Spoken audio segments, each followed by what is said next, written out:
Hi, I'm Jesse Hirsh, and welcome to another episode of Metaviews. Recorded live at the Academy of the Impossible, where spring is springing, and hope may not be eternal, but we got to be finding hope nonetheless. And Laura's back to talk about biology, AI, power, ideas. Seeds and Soil was a title I had up for our last episode, so it's not necessarily what we're going to be talking about. And I'm also in what I'm thinking of as the last phase of Season 2 of Metaviews. I'm foregoing a published agenda, which we used to have over here on the far left of the screen. But now we're taking a more freewheeling approach. I just authored an issue of Metaviews, which, I'll segue to our news segment. I just authored an issue of Metaviews called If You Know, You Know, and I Don't Know, so what the fuck? And it kind of speaks to my current mentality right now that it just seems a little overwhelming in the general world, the news cycle, everything that's going on. But Laura, as a repeat guest here on Metaviews, that we start every episode with the news, which is partly to promote that Metaviews publishes a almost daily Substack newsletter that lately has been getting into the commons and different examples of commons structures and commons organizations. In fact, I quite enjoyed imagining what a commons airline, a cooperative airline, and a cooperative airport would look like.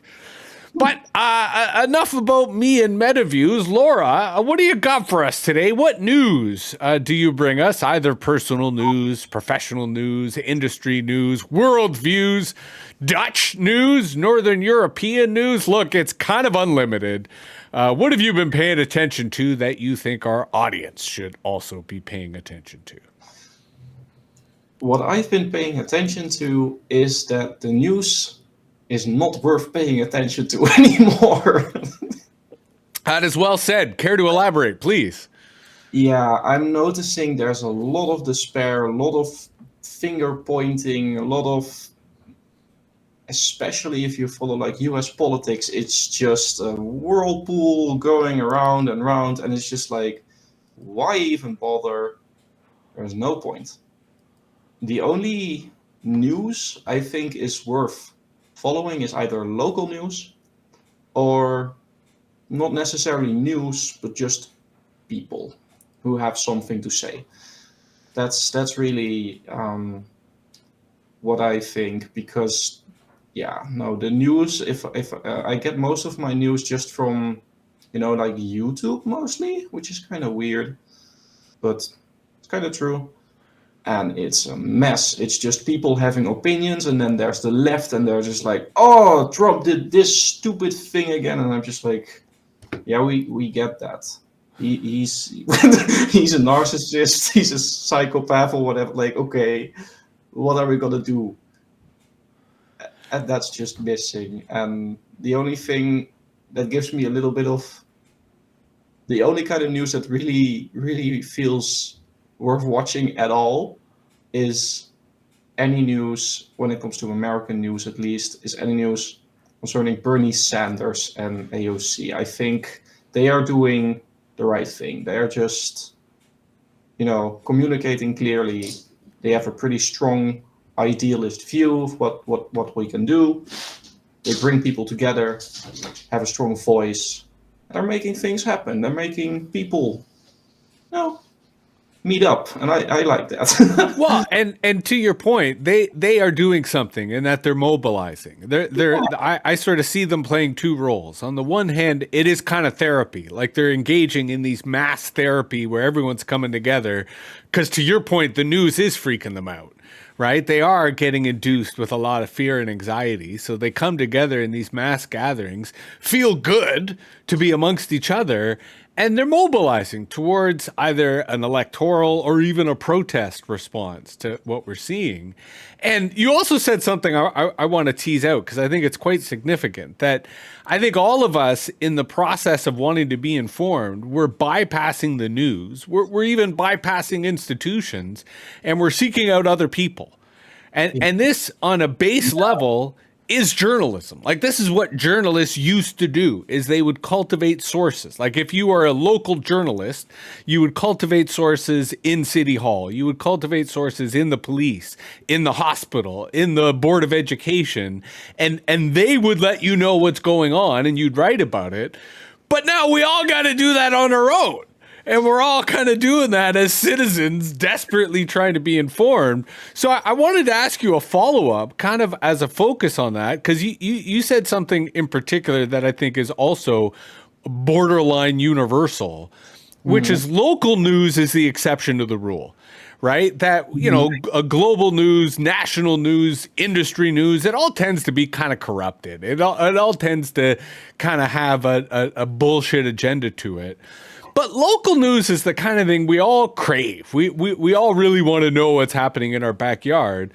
So what do you do? What do you do both as a consumer of news, but also as a citizen who lives in a particular jurisdiction? How do you inform yourself when it comes to, you know, what's happening in your neck of the woods?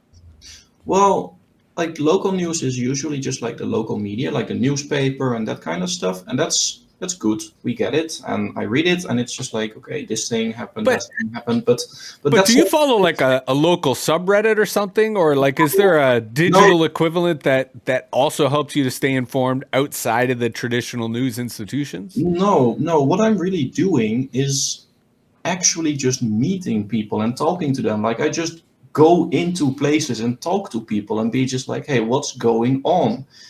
And like, for instance, I'm more of the opinion, if there isn't any good news, and I think this is a very fun quote, make good news. Make sure there's something to write about. Because like, I started doing this volunteer work at a bookshop, and it's a charity bookshop, and it's very fun. It's very small scale, very grassroots. It's extremely left wing, which is fun, but it's sometimes a little bit crazy. But bit over the top, I mean. But it's a good thing, and they gather money for like local charities and stuff, and also national charities.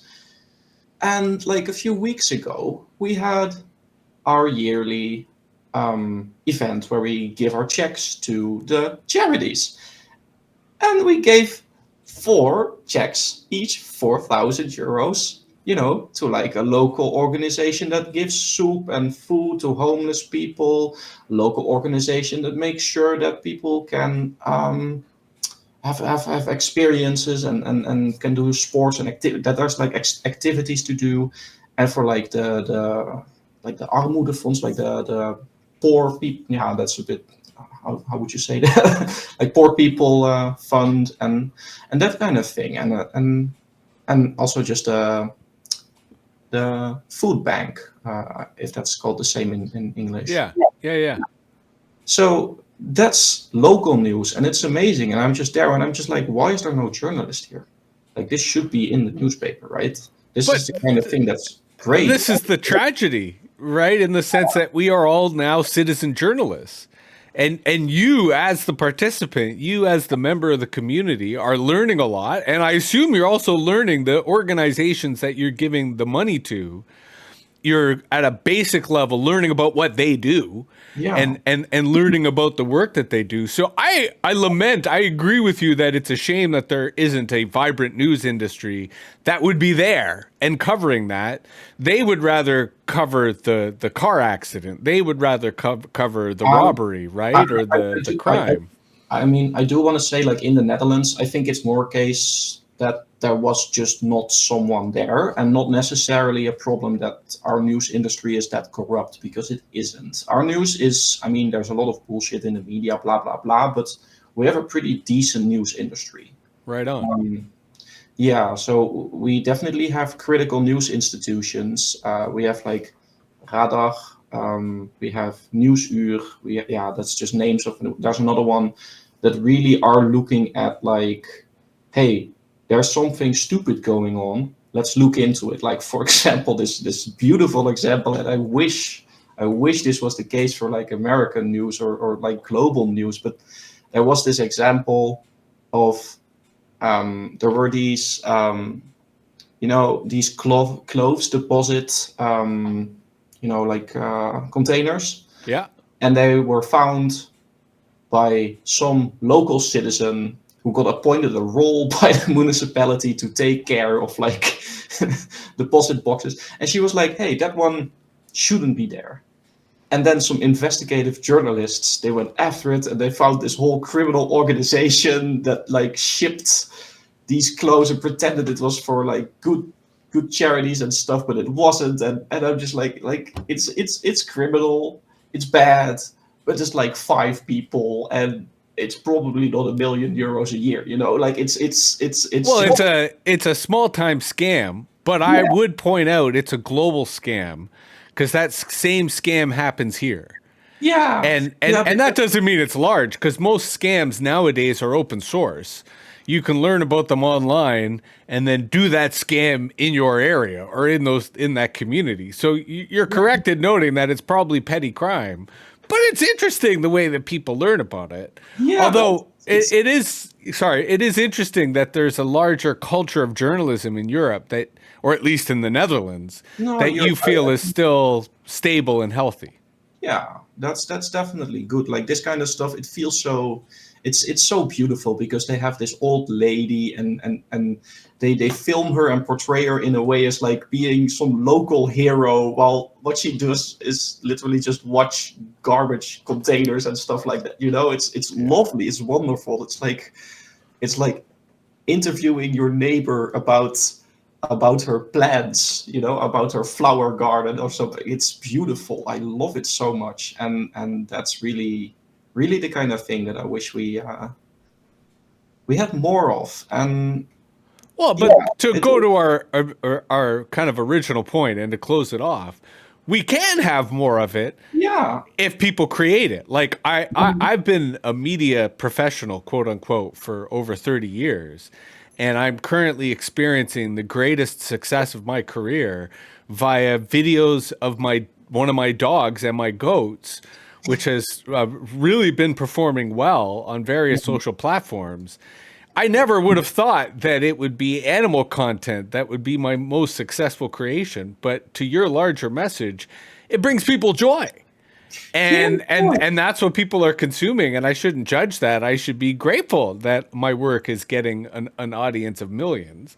Now, I do want to quickly segue into our future segment, only because we are a future-centric podcast, and as you know, Laura, we really love to throw to our guest and say, what's on your event horizon? What do you see in the future? And this is where we're asking you not just to put on your futurist hat, but maybe in the same context of hope, of feeling good and joy.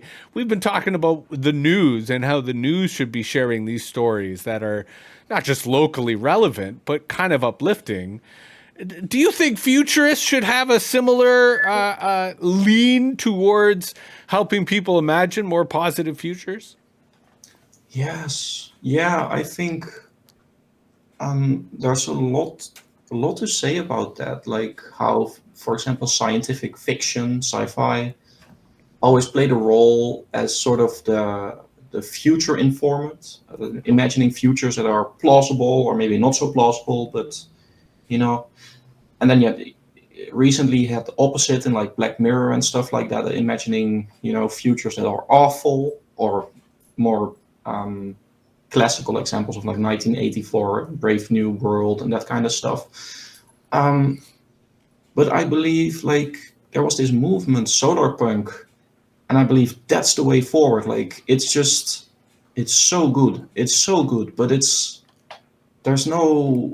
lacks executive vision or something. It feels like it's stories and people being like, oh, we could have these big globes and plants everywhere. It's like not quite realistic. Like, well, can you elaborate on what you mean by that? And do you mean kind of to operationalize, or kind of Yeah. like the So steps necessary to get to these imagined futures? Is that what you desire here? yeah, I feel like there's a lot of futurism that's a little bit too about futurism for the sake of futurism, you know? And it's about the flying cars and about the robots and all that kind of stuff. But like in practice, do we want flying cars and robots? I mean, flying cars could be useful. I mean, not saying anything in specific, but like, are robots really that amazing? I mean, I prefer dogs. yeah, that kind of deal, right? Like, why? Yes, in my view, and this is always something that's kind of weird to me to think about, but like at some point we will have robots and that kind of deal, probably, and we already have a lot of robots. But if they start becoming like our companions and our workhorses, and like even the metaphor is workhorse, like Yeah. why don't we use horses and bulls and donkeys? Like, why are we moving towards a future? We moved away from nature to towards a future where nature is replaced by metal. And I'm just like, huh? Yeah, no, it makes no sense. I mean, It kind of begs the question why. it's more productive in the sense that it produces more economic gain. But no, I disagree. I think that was a myth. I Yeah, think the reason that they made that argument was they believed that metal, that industry could be controlled, and that yeah, nature was too much of a variable. yeah, And I think part of what is happening now, and this is dividing society, but part of what's happening now is science is successfully arguing that control is an illusion, and that it's actually possible to live in harmony with nature. So, not control nature, but align yourself with nature.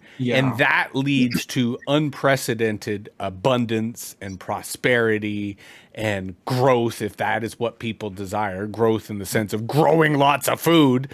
Um, but you're right. Like I think it's interesting to watch how the narrative of artificial intelligence is going back to a more natural, or to use your kind of area of inquiry, a more biological understanding of life.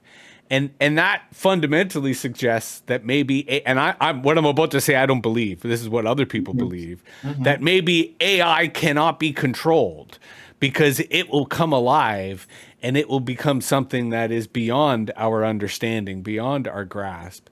And to your larger point, if that's our concern, let's just go back to nature.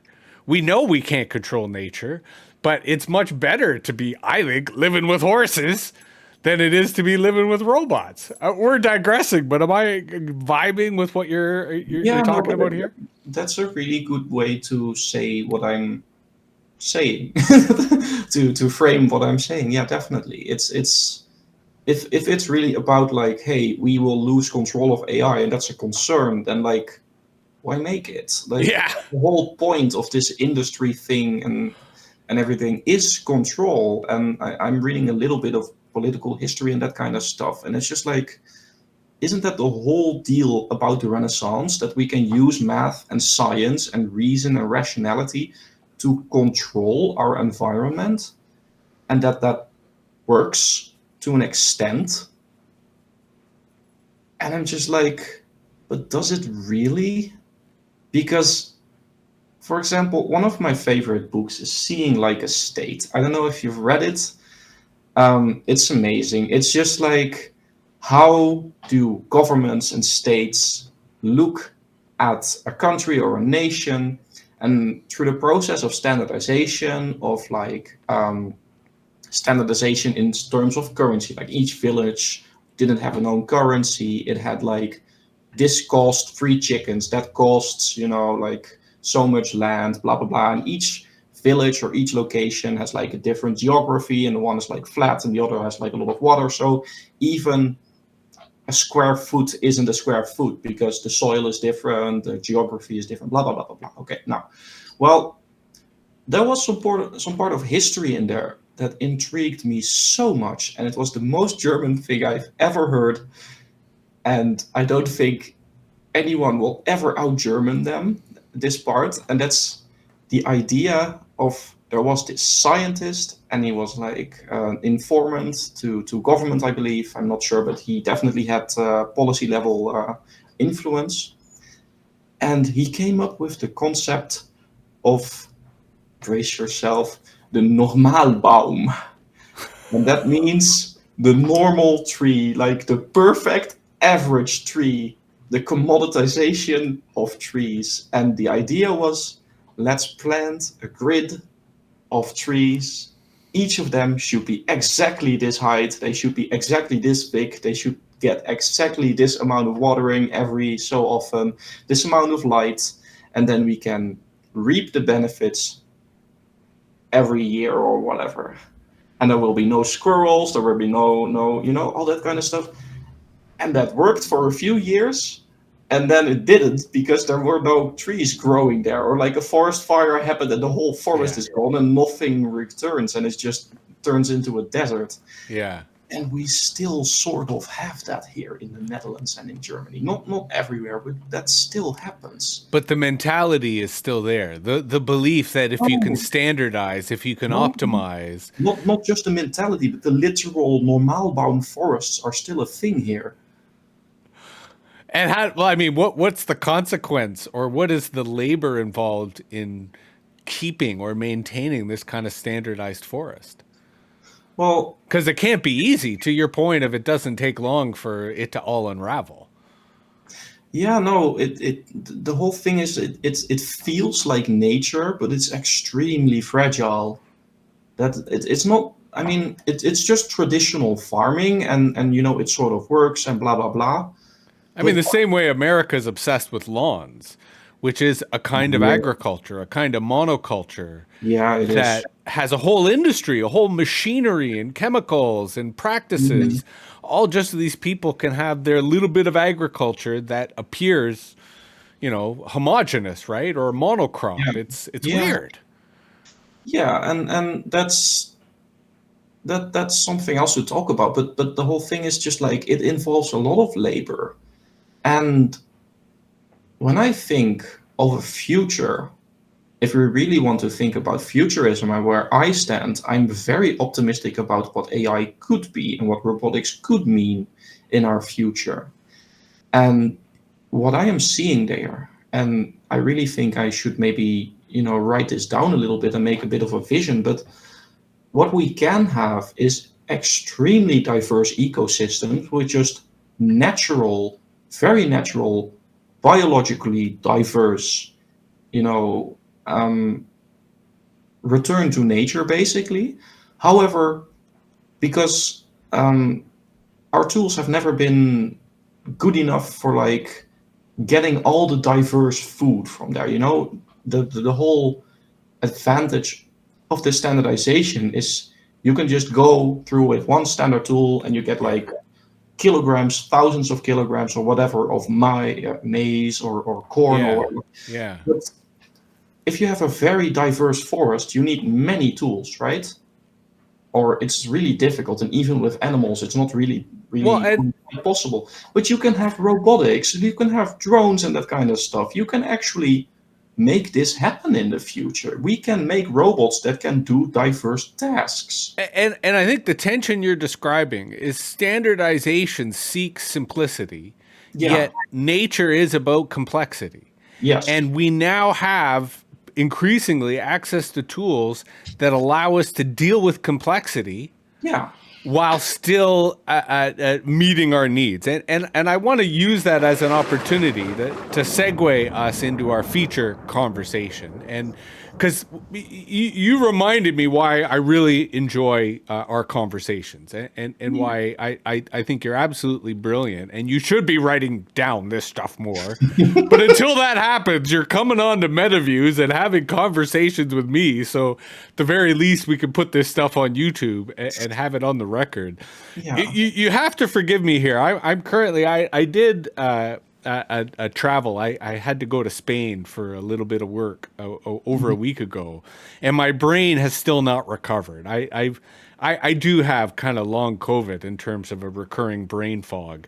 Yeah. So one of the things, forgive me if we've already established this, but one of the things that I am now insisting on with repeat guests here on Metaviews is that they ascribe themselves a title, like something correspondent or dimensional liaison or what was our last? Ted Whetstone just took on a title, which is now, thanks to my long COVID, it's fleeting me. Have you assigned yourself a title yet? Have we come up with a role for you in our cast of characters here in the Metaviews extended universe?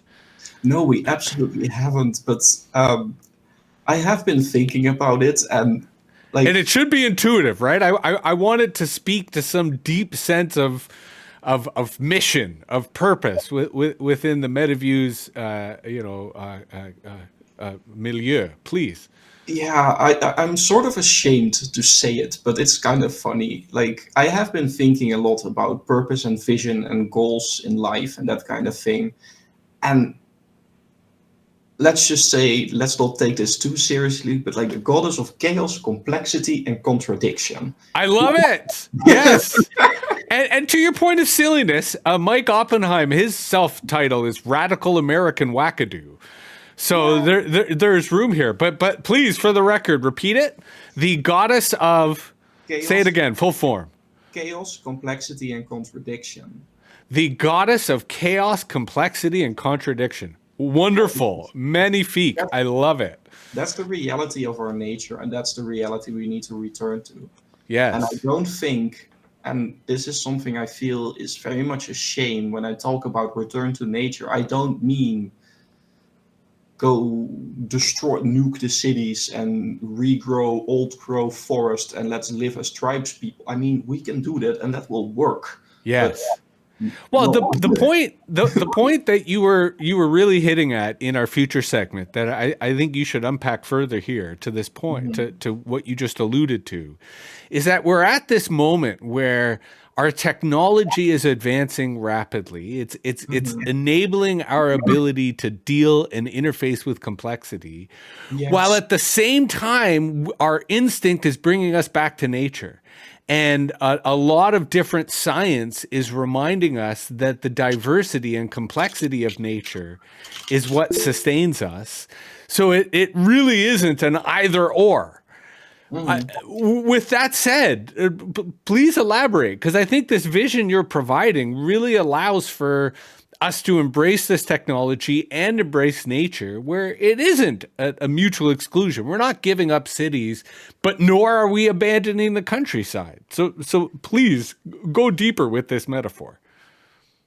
I don't know. It's just like, I don't know if it's a metaphor. It's just like the reality of our planet is that it's teeming with life. And the reality of our current capitalist system is that we extract from it. And many people have written libraries full of, critiques on capitalism. But I think like we've gotten to a point where we have medicine and we have all kinds of cool technology and we're talking to each other like across the globe. I mean, you're in Canada, I'm in the Netherlands. Like, it's pretty crazy when you stop to think about it. Yeah, but that kind of stuff, people think that it's either this or tribes people. But it isn't. And that's really, really where we need to, create a sort of solar punk, but one that makes sense. That we need to make a solar punk vision that makes sense and is actually implementable. Because, for example, here in the Netherlands, and I would add another word to that: accessible. Not just implementable, but anyone can implement it. We can't just leave it to only a few people to implement. Please continue. Exactly. Definitely. And there's a lot of seeds all over the place that are part of the necessary ingredients for this kind of vision. Like we have, as you said, AI can interface with complexity. That's entirely new for software. But that's beautiful. I love that. And we can do that kind of thing. But also we have 3D printers, which is just decentralized manufacturing. If you need a cup, well, don't print it because of, it's not food safe. But let's just say you need something like a doorknob. Don't go to a factory or like a shop or your manufacturer or whatever. Print it yourself. And it's ugly. It's still like blah, blah, blah. Maybe we need some more, people looking into how can we make this better and stuff like that. But all of these things are extremely solvable, and I'm looking on YouTube and a little bit on Reddit or whatever, and I see people 3D printing their own super interesting plant pots that have irrigation systems and all that kind of stuff.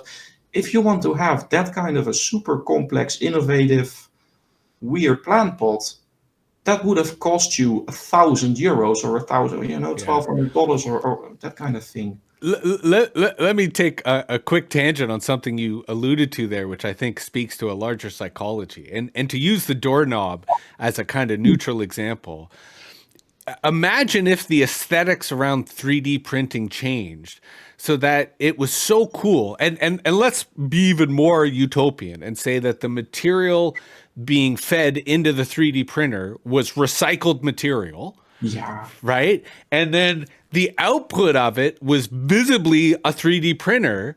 And so imagine you had 3 doorknobs, a metal doorknob, a wood doorknob, and the 3D printer doorknob.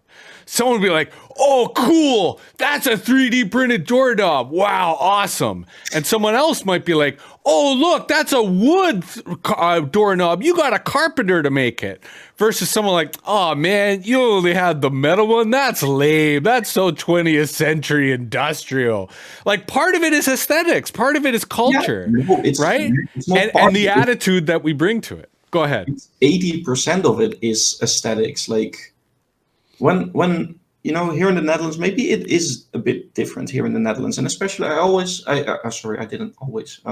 recently visited Germany, and they're very big on this whole cyclical economy thing and environmentalism and that kind of stuff, and like they're doing the right thing and they're going in the right direction, but I don't think the vision is far enough. Like, it's not solar punk. It's just like we need to, in terms of Germany, it's like we need to make up for what we did 80 years ago, Yeah. But, pretend we're good, but like that's an important point. Like, your initial criticism is they're not thinking about a future that speaks to the challenges we face. Because I love the solar punk vision myself, because it does speak to a lot of the challenges and problems. Mm-hmm. Versus, you're not wrong in suggesting that Germany is still trying to atone for the past. So they're not really looking into that future. They're still worried about the past, and that's part of the danger of them falling and repeating it. Because you keep focusing on it rather than building something better, building an alternative. Yeah, but concrete things that I want to touch on that do come out of it is, like, for example, packaging used to be all this super heavy plastic and fancy shiny material, and also prior to Steve Jobs it was just ugly, but there are studies in industrial design and all that kind of thing that were just basically asked the question, how can you make cardboard and low ink or no ink pretty and decent? Mm-hmm. And we are getting to a point where I order stuff online, and this is kind of dumb, but then it's wrapped in plastic. But then inside of that plastic is cardboard that has good design. And for example, like even here, this is the kind of stuff, these blossoms, this is just like a seed bomb. And you get these as children or, as just customers in grocery stores here. And that's fun stuff. But especially in Germany, what I saw, and I think that kind of stuff is genius. They had some paper that's, I was in a hostel, and there was some paper that's like some information about the hostel and stuff. And it was like, hey, you can just throw this away out on the street, because the paper was lined with random wildflower seeds. Right on. And I'm just like, that's great. Yeah. Great. I mean, do we need that kind of stuff? Is that really? But look, even cardboard, so now that the farm is coming alive with spring, we honestly can't get, like, we don't recycle any of our cardboard. We save it and then we use it as part of our crops. We use it as part of our garden. So Yeah. cardboard as packaging is valuable to gardeners and farmers. And the more people we get growing stuff, the more that they will use that packaging as part of food production. Yeah, but that's the whole thing about circular economy, is that the whole point is that we've been producing stuff that cannot go anywhere. That's where metabolism is either something that takes 100 years Yeah. or 1,000,000 years, in terms of, like, if you take like nuclear waste and that kind of stuff, or not at all, in terms of, like, let's imagine just, I don't know, a tungsten cube or something, like, that's, you can throw that into the sun and then maybe it will disappear, but um, But this is why, to your point, we should be moving away from metals and more towards, other types of materials that either fit within that circular economy or are much closer to the natural cycle, in the sense that, you if you have paper that's made of seeds, you can throw those seeds anywhere. yeah. And you're fostering, native habitat. You're fostering, wildflowers. You're fostering biodiversity. Yeah, I'm not at all arguing against metal. For example, aluminum is very recyclable and very easy to recycle and that kind of stuff. It's, like, amazing. It's good. It's no problem. I'm more against plastic, and especially misuse and using it in the wrong places. Like, for packaging, I get it. It's amazing, and that's a huge problem to solve for like, especially for food safety and that kind of deal. Like, that's not something I'm just going to naively say, hey, let's replace it. But it's like 1,000 small problems that each can individually be solved, but nobody's going to do that unless both the economics are aligned and someone is telling people, like, hey, we can do this and we should do this. And that starts with vision. Although I think I agree 100%, but I think there's even a prerequisite to that. And allow me to use this to casually shift or pivot our conversation. I think it's more than vision. I think it's a philosophical system, for lack of a better word. It's, a worldview, because what we've been describing so far is shifting worldviews. Like, the industrial worldview, was for a time in Europe very dominant and sort of saw the world as something to conquer, saw nature as something to extract from. Yeah. And as a society, we're not united, but we are changing, right? There are many of us who are recognizing that we can't fight nature. We need to align ourselves with nature. So to bring this back full circle, and remind me, what were the 3 C's? It was the goddess of chaos, conflict. No, chaos, complexity, and contradiction. That's it. Chaos, complexity, and contradiction. Chaos, complexity, and contradiction. I'm going to have to say that a few times, and that'll be the title of our episode to reinforce it. I part of what I think that you are trying to do is articulate more than a vision. You're articulating a worldview, and it's an inclusive worldview in that it connects biology and artificial intelligence. It connects our digital world and our natural world. Yes. Describe more of kind of how this worldview, how you're seeing it. Like, allow me to rephrase that and disassemble the word. What is your view of the world? How are you increasingly seeing this world, given its complexity, given its chaos, given its, I'm going to go back to the C word that you didn't use, but I'll use because it's the context, conflict, because we are seeing a lot of conflict in our world. Conflict is one of the things that I have so little to say about. I think it's just human nature, unfortunately. Like, people will be in conflict. Yeah, people will always be in conflict. There are ways to shift conflict into places where conflict is less immediately damaging. Although you're giving me a curveball to throw right at you with a lot of spin.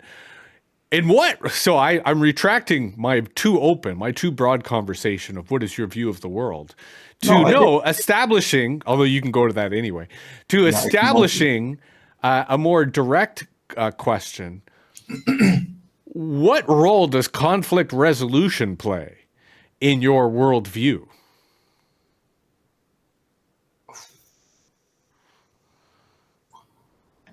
And I don't pretend that that is an easy question at all. No, That it's is not. probably the hardest question, but it is the Metaviews question because you're correct. In me bringing up conflict, it's easy to suggest that it is integral to the systems and relations that we find ourselves in. But part of what is sorely lacking in the industrial system, part of what is sorely lacking in our current system, is effective conflict resolution. And Hmm. that's one of the reasons why the conflict between those of us who see nature as something that is integral to our being versus those who see nature as something that must be extracted, destructed, ignored, controlled, that is a conflict that's growing, and we need a conflict resolution system to try to mitigate it. You can, of course, fundamentally take a pass and just take a completely different turn to something else you wanted to talk about. There will be no hard feelings if you choose that route. Yeah, it's a very difficult question, but I think, uh, okay, in the sense that I don't have a direct answer, but I do have some thoughts, and I've been thinking about that. I think the problems we're having in the world right now are mostly because people with different worldviews are intersecting in ways that I never have before. And that's mostly Yes. because of social media and the internet and that kind of thing. But it's also, I agree with everything you're saying, but it's also because the state used to have a unified worldview, to go to your point about seeing through the Yeah. eyes of the state. And now the state, whatever state that is, whether Europe, whether the Netherlands, whether Canada, whether America, no Mhm. longer has a unified worldview because there are elements within the state that have conflicting worldviews, different worldviews, and they are encountering each other at the boardroom, at the policy table, at the ballot box, Mhm. and it's discombobulating.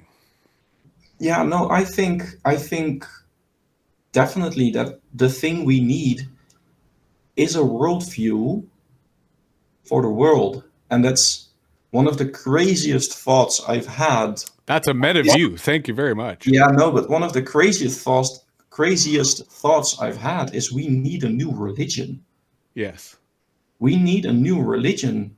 It's And not a crazy thought. It's a very logical thought. is it? I don't know, but Yeah. we And need, and and we and, need and a I'll reinforce. we need a unifying worldview on the scale of 6 billion people. Well, 8 eight. Eight, eight, actually. 8 billion people. Yeah. We need that because people are living together now. Like people in Canada are now my neighbors. People in America are now my neighbors. People in Israel are now my neighbors.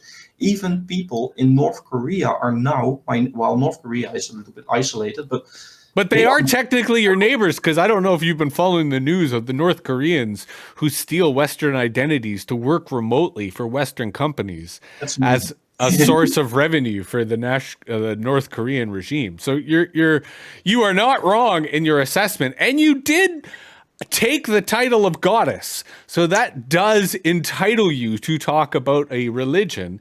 And since you and I share a fondness for communication theory, I Yeah. will remind us and fellow listeners that Harold Innis, in his book Empire and Communications, did argue that with every new technology comes a new religion. Mm. So you again, that's why I'm saying your argument here is quite logical with the ideas that we've been using in our conversation so far in the Yeah. multi-episodic frame. Yeah. And I wanted to the reason or like the source that I was most inspired by when I had this kind of idea was like there was this article in Nautilus. I don't know if you're familiar. It's like this scientific. Yeah, it's a great publication. Yeah, it's amazing. It's the only publication I've ever paid for, I think. But like, it's amazing. And at some point, there was this article written by I'm not sure. It was like a PhD in history or something like that, or or in sociology maybe. And she wrote an article about like every single time, not necessarily when a new technology was introduced, but when civilization reached a civilization, so there were, even if there were multiple at the same time, every time a civilization reached a new level of amount of people. So for example, we used to have tribes with like 200 people. Then we had agriculture, and we started doing villages with like, I don't know, 1,000, 5,000 people. And that kept going. And every single time you reach a threshold, which is basically like a logarithmic threshold, every order of magnitude, so 100, 1,000, 10,000, 100,000, a new religion emerged because it's a control mechanism. Okay, let me agree and disagree. If you believe in control, then yes, absolutely, religion is a control mechanism. Well, let me finish. But Yeah. from the other perspective, if you don't believe in control, then religion is a sense-making exercise. And so any religion fundamentally can be used as a means of control, or it can be used as a means of sense-making. One could argue that those are not mutually exclusive, but I'm suggesting in our current moment that they are, because part of where I agree with you that we need a new religion is that our current mythologies are not sufficiently making sense of the world that we find ourselves in. Yeah. I just wanted to say, I don't think control mechanism is quite the right word, but it's like, it's the way, it's like the fabric of a society, like how it relates to one another, and sense making. Like we need a common view, like we need, as Adrian Rich said, a common language, right? And that's what's missing right now. And common language isn't like English and Russian and that kind of deal, But this is why I used the word metaphor earlier, because there needs to be an underlying shared meaning. And metaphor is how humans communicate, because language is fundamentally just metaphor. We're using sounds to describe other things. Those sounds are not the other things. They're representations of those other things. And that's where it gets crazy. Sorry, go ahead. That's representation theory. You should read Wittgenstein, but okay, no. It's part of that. It gets into this is a lot of different ideas kind of cross and intersect, and we digress. I as you may or may not have heard, the dogs just went a little bananas here. Yeah. And on the one hand, that was them wholeheartedly agreeing with what you were saying. On the other hand, that was them reminding me that they are desperately in need of lunch. So I think we've been having a very excellent, far-reaching conversation, and I think it is episodic in that we are not going to understand or explore either your worldview or this larger religion in a single episode. That's one of the reasons why I've had you ascribe a title to yourself, which you will say once again for the record.